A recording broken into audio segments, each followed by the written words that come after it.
Hello and welcome to Bread of Life, a daily devotional program which each week features a different area pastor.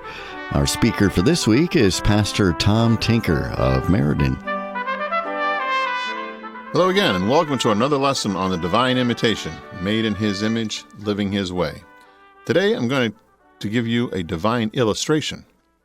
We all know that Jesus used many illustrations, or parables, as part of His teaching. A parable is simply an earthly story with a heavenly meaning.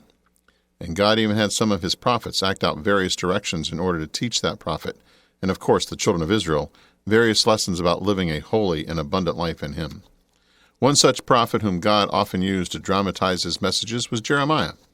In Jeremiah 13, 1-11, we are told of a time when God had Jeremiah travel a great distance and do an unusual thing with a sash or belt in order to illustrate the need to use the gifts He has given to us.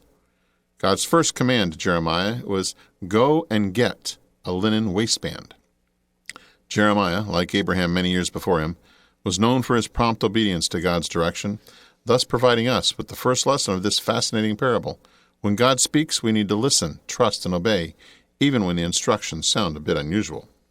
Jeremiah's next directive is to take the linen waistband to the Euphrates River, a place symbolic of the corrupting influence the Assyrians and Babylonians had over the people of Israel.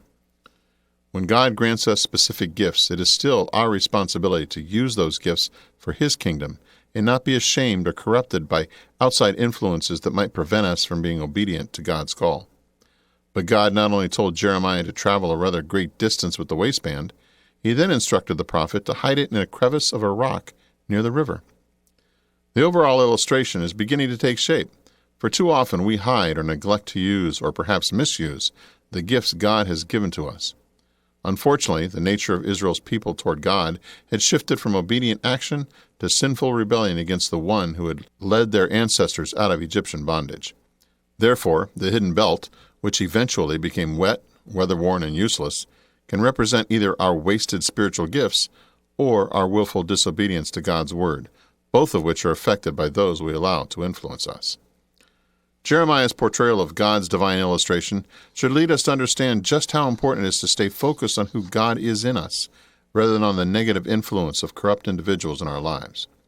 Paul lays it out quite clearly in 1 Corinthians 15:33 when he states, "Be not deceived, bad company corrupts good morals."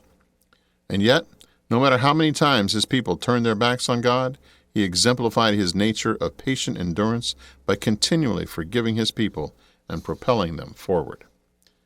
One parable that Jesus used as a divine illustration provides an example of God's loving kindness and willingness to forgive, while also reminding us about how important it is for us to imitate His way of living rather than be driven by our own desires. In Matthew 18, Jesus expresses the extraordinary idea of forgiving someone up to 70 times 7, which we understand to mean an infinite number of times. Jesus says, "The kingdom of heaven may be compared to a king who represents God, who wished to settle accounts with his slaves."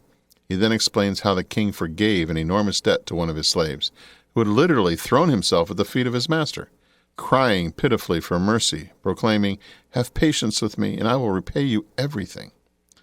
Continuing with his use of exaggeration to prove a point, Jesus uses a figure of 10,000 talents, an amount equal to over 150 years' wages. Jesus might have been looking to the cross where He would indeed pay a debt He did not owe, and a debt we could never repay. Although this debt-ridden slave walked away grateful for his master's forgiveness, he went to another slave who owed him a measly amount of pocket change compared to what he had owed the king, and demanded he pay up on the spot. This greedy slave had not learned anything from his master's kindness and actually had his fellow slave thrown into prison. Word got back to the king, of course, about this atrocious act, so the king called him back to his throne room. "Should you not also have had mercy on your fellow slave in the same way I had mercy on you?" This phrase, "in the same way," is the key lesson behind this divine illustration, for we should treat others just as God treats us, with compassion and mercy. Like the hiding of the linen waistband in Jeremiah's story, this slave failed to use the gift of compassion and mercy on his fellow slave, even though his master had so graciously and profoundly given him such a huge debt. This is our call, folks, to live and love as Jesus lived and loved, and to be living illustrations for others. Thank you for joining us today, and please join us next time when we talk about divine inspiration. You've been listening to Pastor Tom Tinker of Meriden, and this has been Bread of Life, a program to encourage you from God's Word.